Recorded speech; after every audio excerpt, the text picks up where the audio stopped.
From the first shot, the camera tracks laterally from right to left, a movement associated with reading, something most of us are familiar with. As Jessie is walked to her next scene, though she is still being led, not carrying herself, with brightly coloured clothes indicating that she is still very much occupied by the light side of her psyche. The pacing is steady, but accelerated when compared to the previous scene, the music in sync with the character's movement, along with the movement of the camera.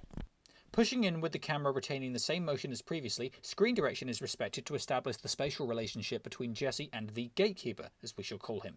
Sarno, a manifestation of industry power, singles out Jessie as his closer.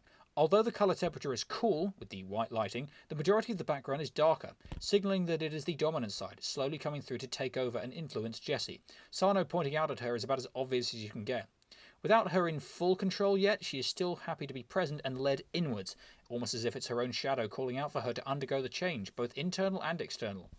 Push in on Jessie, who is centre framed but the camera still moving in the same direction as the previous shot, she cracked a smile, as she's finally received the validation that she didn't know she craved. With all the other figures in the background blurred, keeping on what is happening with this space solely on her, preemptively readying her narcissism, the score changes tempo slightly, with the injection of a new note to represent her change in demeanour. On the fourth shot, with the camera slowly elevating, Jessie spins around in slow motion, Sarno inspects her figure, and we are able to see her the way he sees her, and by extension, the industry.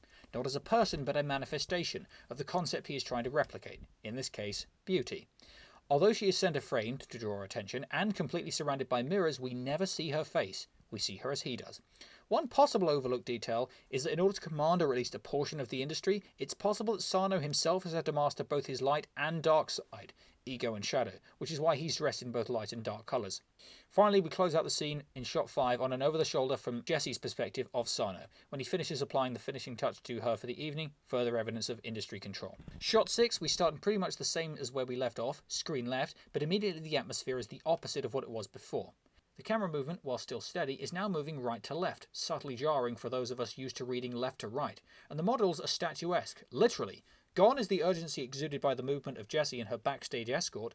Now all the models are blocked and photographed like dolls, further hammering in their place as a manifestation. On the subject of descent into darkness, it is worth pointing out that upon the cut to the runway, the first few models are dressed primarily in lighter coloured dresses, with the overall scheme gradually becoming more dark as we approach the back, introducing the transition from conscious to unconscious, fairly punctuated by the flashes amidst the exuberant light show. As we move back further, Gigi, one of Jessie's rivals, turns around to look at her, onto whom the camera finally stops. Jessie may not be the only character dressed entirely in dark, but she is the point at which the camera, and by virtue the director's perspective, lands on. She is the focal point, she is the important figure about to undergo a change, and she's also the only model whom we can see breathing throughout this entire scene.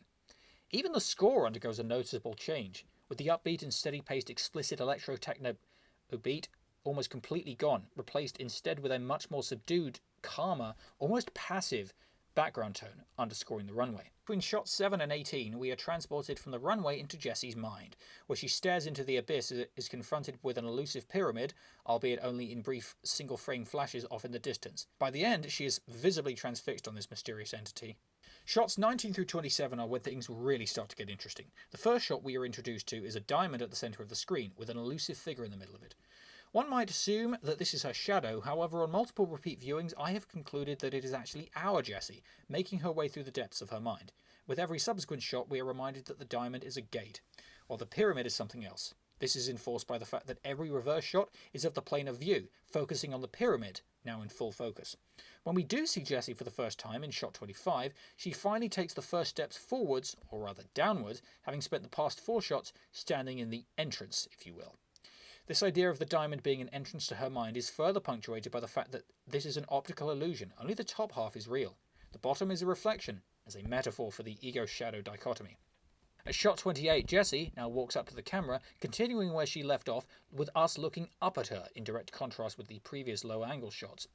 29 through 31 confirm this by tilting down over the pyramid as a whole, its size now extending beyond the boundaries of the screen as we are put into Jessie's perspective surveying it. Upon cutting back to her for the last time, her expression changes from intrigued to genuinely terrified. Stare into the abyss, and the abyss stares back. Doppelganger Jessie appears. Like something out of a Lynchian dimension, in full view of the camera, with her eyeline perfectly matching the ego's, the doppelganger is not alone.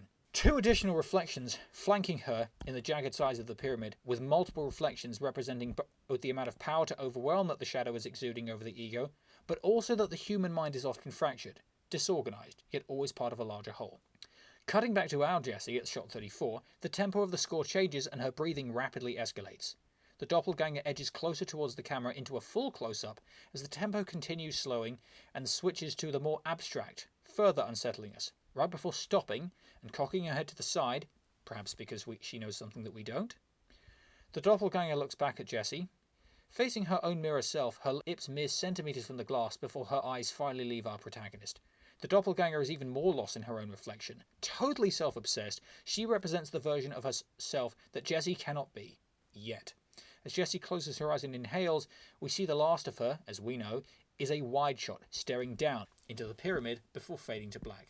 The full effect of this transition is put on display in the following shot.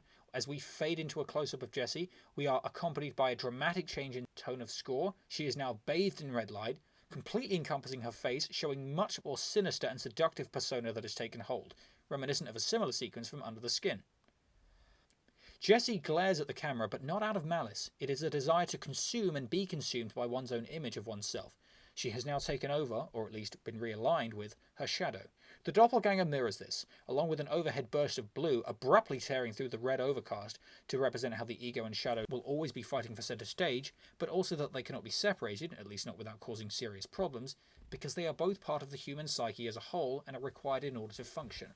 Followed by an admiration of her reflection once again, marked by a head tilt to the left and a curious, or even playful, smirk from our protagonist, the shadow smiles back, having successfully projected onto the ego, represented by red, now the dominant colour. With an additional burst of blue slashing through the red haze, doppelganger Jessie leans in and kisses her reflection, leaving lipstick on the mirror. Deriving pleasure from the exchange, Jessie allows the emotion to sweep over her. Fully enamoured with herself, dripping with composure, Doppel Jessie turns around and kisses the other side of the mirror, almost as if it's her calling card. Jessie unwaveringly stares back at her shadow. She is now the possessive one, as the dynamics have shifted. The doppelganger finally comes up for air, taking a second to collect herself on the edge of the mirror before turning back to look at her observer, near enough that even her own reflection feels like a participant. New Jessie slowly tracks away from the window. She is now fully empowered and ready to embody this new version of herself. The encounter has left an impression. She is no longer the same girl she was when she descended, yet still the same person. The camera tracks back from the now full-screen pyramid, matching the haze, and the pyramid has changed because the outlook has changed. Her personality type is not necessarily new, but something that was always there, buried, only now it has been activated. Now that the shadow is dominant and can come and go as it pleases, the colour of the gates have shifted alongside Jessie's external look to reflect this. You will see another visual example of this in a few shots' time. We continue tracking back from Jessie, and she stares into the now receding portal from the unconscious. A reverse shot of the pyramid as Jessie drifts back further. Perplexed, Jessie turns around to see the diamond through which she came in. The camera pushes in on the diamond, with its colour matching the same red haze as the pyramid to mirror her new state. A wide shot of Jessie walking off-screen, followed by a closer-up tracking shot of Jessie walking towards the diamond. Only her face is visible, lit by the red of the unconscious barrier to let us know she has been completely overtaken. One last shot of the diamond for good measure, before cutting back to Jessie, with the last shot of this scene being a thick red mist, representing the bulk of the threshold she must pass through in order to fully resurface.